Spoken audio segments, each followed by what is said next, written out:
Gang, what's up? Aaron here, Canadian Looney. So we've got Pierre Poilievre, leader of the Conservative Party, the official opposition. He doesn't make many appearances on legacy media. Here he's going to be with Vassy Kapelos. Are we going to get trashy Vassy, sassy Vassy? Who are we going to get? Maybe she'll be classy. Let's check this out. Pierre Poilievre can always handle the legacy media. Let's take a peek. Hey, that's something everyone can enjoy. We'll start today with the leader of the official opposition. Conservative leader Pierre Poilievre is officially back in the House of Commons. He got his own seat again and a fresh opportunity to take on Prime Minister Mark Carney face to face. Here's part one of our conversation. Hi, Mr. Poilievre. Good to be here. It's a pleasure to welcome you to our studio. Thank you so much for making the time. A privilege. I do want to start off on the economy and more specifically your view of the impact of Donald Trump's tariffs on it.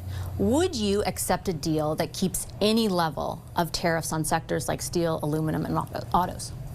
I would seek a tariff-free deal. I mean, we used to have that privileged access to the American economy, and in exchange for that, we could provide more continental security that would make both our countries more secure and stable.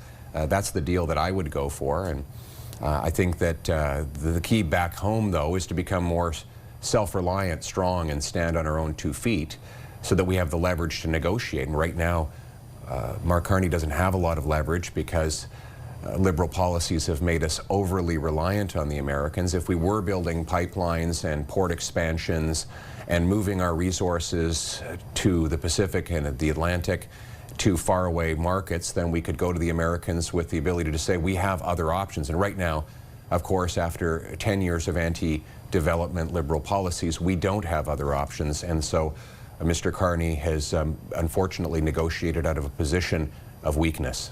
I want to follow up a little bit on the development side of things in a moment, but when you say, for example, that we at this moment are overly reliant on the United States, under the government that you were a part of, the cabinet under Prime Minister Harper, at the end of that time in government, we sent about 76% of our exports to the United States, about 1% higher actually than we did last year. How can you say that this, at this moment we're overly reliant, but back then we were not? Well, because over the last 10 years, the government has blocked all of the major infrastructure that would have allowed us to move tens or even hundreds of billions of dollars of merchandise to Europe and Asia.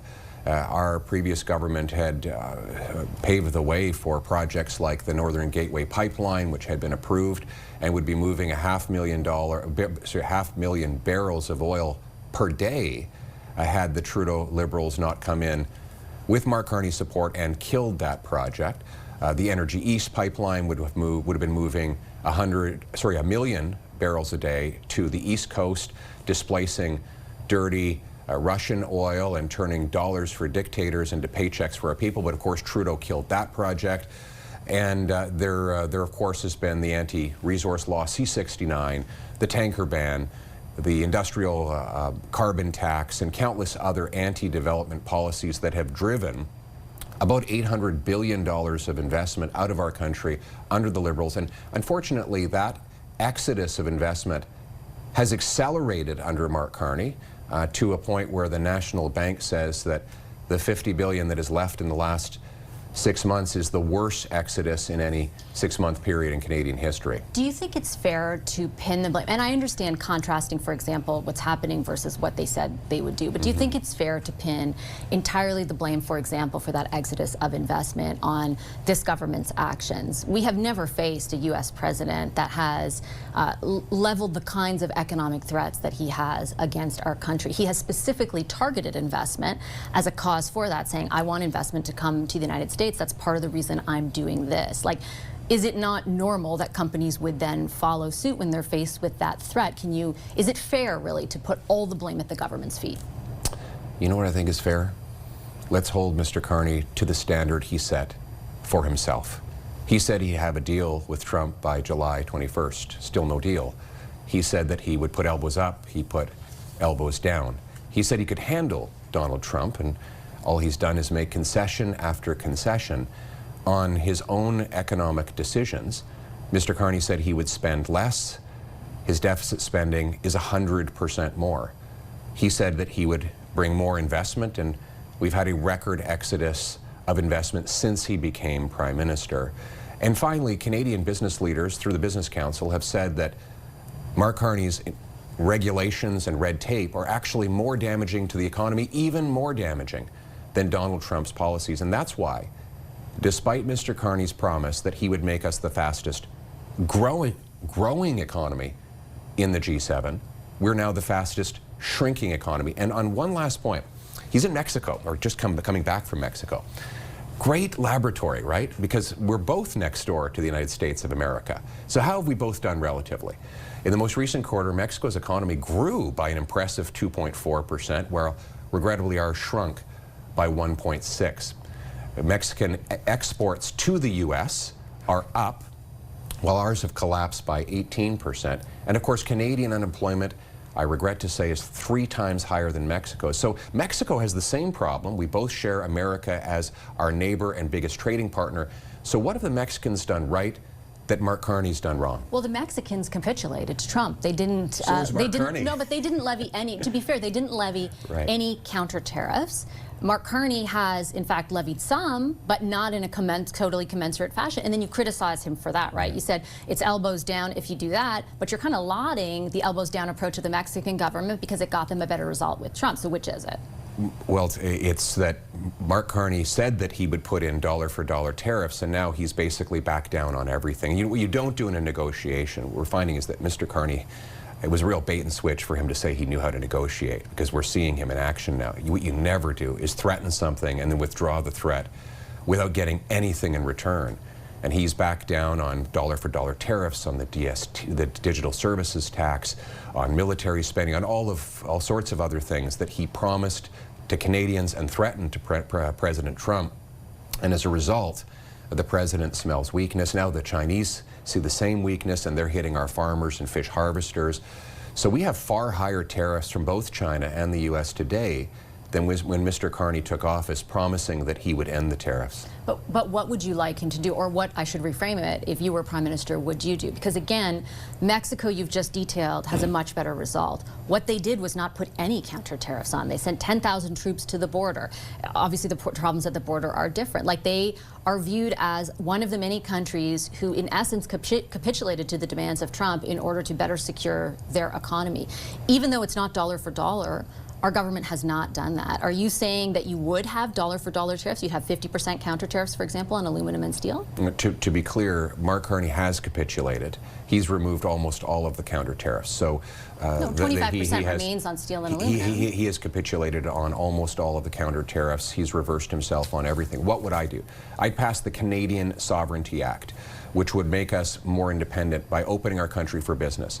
We would repeal all of the anti-energy laws and anti-resource laws, the Northwest BC Coast shipping ban, the industrial carbon tax. I would make it so that capital gains tax is zero when businesses or investors reinvest their capital in Canada, opening mines, factories, pipelines, and other job-creating economic infrastructure that would make us more self-reliant and less dependent on other countries.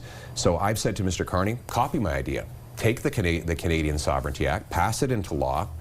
Let's unlock a massive building boom in this country through the power of free enterprise. And then we can go to the Americans and say, look, we actually do have options now because our economy is booming and our markets are growing. That's how you go and negotiate a solid deal. He sort of has, and I'll get you. I hope to get your take on this, right? Because with Bill C-5, it allows the government on a case-by-case or project-by-project basis to override many of the energy and climate laws that you just spelled out. I know that your position is. Can I ask no, a question? I understand. Just let me finish for a moment, sure, if I may. Please. I understand your position is that the better signal would be to get rid of them altogether. But I've also heard you cite this LNG terminal off the coast of Germany quite frequently, how quickly they were able to get that built.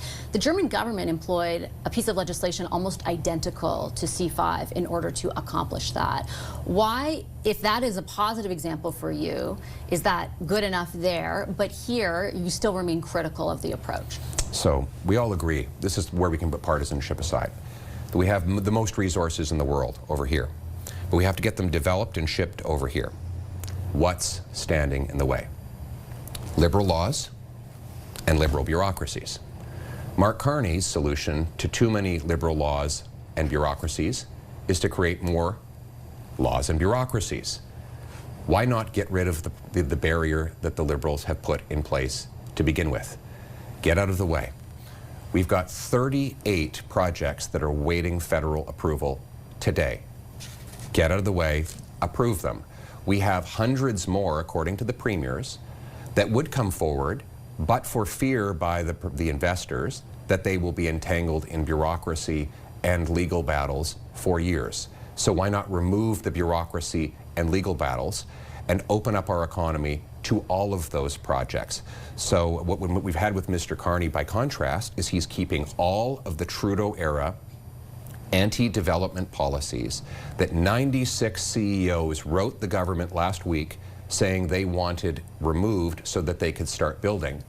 And all we've had from Mark Carney is that he has re-announced 5 projects that were more or less already approved, one of which is already under construction so that he can spike the football after someone else brought it into the end zone. Let's unlock the free enterprise system by removing liberal barriers and building everything everywhere. So let's go back to a time when those barriers, those so-called barriers, didn't exist. I lived through a number of years where former Prime Minister Stephen Harper governed and signaled an openness to pipelines, for example. You cited Northern Gateway.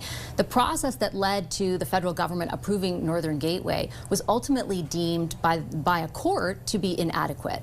I know that it's the Trudeau government that then decided not to appeal that decision, but it's not as though in the absence of the laws that you criticize, you saw booming resource development. In fact, even with the laws that were in place over the last 10 years, oil production in Alberta and Saskatchewan rose to record levels over the last 3 years. So actually, oil production is rising everywhere. It doubled in the United States. It has risen far faster in the US than it has in Canada. Investment in Canadian oil has plummeted compared to the way it was 10 years ago. And as for, you want me to comment on the Harper era policies? Well, no, because there were 3 massive projects proposed in the Harper era and ready to build. But when Trudeau came in, he killed them. He killed Northern Gateway. And let's be clear, we have to get away from making excuses for the Liberals. Their cabinet made the decision to kill the Northern Gateway. No. They made a cabinet decision to kill the project. There's a record of decision by the cabinet that said we will not go ahead. It was, in fairness, it was an election promise. And by the way, Mark Carney testified in the industry committee that he opposed the Northern Gateway. Furthermore, on that subject of a pipe from northern Alberta to the Pacific coast, today Mark Carney and the Liberals have a ban on increased oil production to put the oil in the pipe, and a ban on shipping the oil out of the pipe. Both of which they say C5 would override if the case for it was there. But they're 6 months in and they still haven't said they would override either of those things. On a case-by-case basis, they have. Explicitly, I've interviewed the energy minister and he said so. To be clear, he said that C5 could be used for that. I asked specifically. Could be. Yes, they haven't said would be, but it will have to be for LNG, for example. LNG phase 2 would take emissions to a level that didn't fit in BC's climate plan, so they'll have to use it. They won't use it. So far, they have not said they will use it. They could do a lot of things, but they haven't done them. We're 6 months into the term. If you want a pipe from Alberta to the Pacific, you need to legalize the production of the oil going in the pipe and the shipping of the oil coming out of the pipe. Mark Carney has done neither, and he has not even announced he's done either. And that is why the company that was originally going to build Northern Gateway has already said they wouldn't even consider putting a shovel in the ground for such a project under Carney's current legal regime. But you know what they are doing? I'm talking about Enbridge now. They're building 2 pipelines in the United States of America, creating workers, jobs for American workers, American steel producers, American energy workers. Why is it that yet another Canadian company is taking billions of dollars out of Carney's liberal economy and sending it south? I want to bring that money back home, and we've got a plan to do it. I guess my question, and my question particularly in around the Conservative government years, was to make the point that what you talk about is a big part of it, but it doesn't fully describe the situation that resource development in this country has faced. There were, even when a government had positive signals around resource development under the previous Harper government, there were many, many obstacles in the way, including genuine opposition to the building of them from First Nations groups, from environmentalists, and they were able to take those cases to the courts and in some cases be successful. Even if they were to get rid of all of these these laws. There is no guarantee that any of the rest of that goes away, and that all of a sudden, if, as you kind of frame it and phrase it for Canadians, if you were in power, got rid of everything, we would see this giant boom. I don't think there was evidence of it the last time that was the case. Well, there is evidence of it. We had the strongest economy in the G7. We went through the great global recession, having the strongest economy, among the lowest unemployment. We're the last to go into recession, the first to come out. Compare that to the present. Well, Mark Carney has promised that we'd have the strongest and the fastest growing economy in the G7. He's given us the fastest shrinking economy in the G7, the worst G7 economy today, by contrast to the best economy that we had in the Conservative years. Part of that is because liberal anti-development laws remain in place. Part of that is because he has ballooned the bureaucracy and the national debt beyond even what Trudeau has done. And part of it is that we have extremely high taxes that punish both workers and investors. All things that I intend to reverse, and that will really create a country where people have stronger take-home pay and we are a more self-reliant nation. Why should Canadians watching right now treat you as an authority on the subject when for so many months, just on the economy more largely, you told them that if the carbon tax was gone, food prices would go down? The carbon tax has been gone since April the 1st, and food prices continue to rise. Oh, yeah. All right, gang, what did you think of that? Did Pierre stand his ground? What do you think of Vassy Kapelos? She's not just devil's advocate, man. She just keeps poking. What are you going to do? Legacy media is foolish. Aaron, Canadian Looney, like, share, subscribe, get notified. Let me know in the comments what you think of Pierre's showdown with Vassy Kapelos here on CTV Legacy Media. Again, very hard to filter through like the real information that you get from these interviews. That's it. Thank you all for watching. We'll catch you in the next video. Parliament is back this week. It should be another wild one. Come and check out one of the live shows. Catch you in one of the next videos. We're out.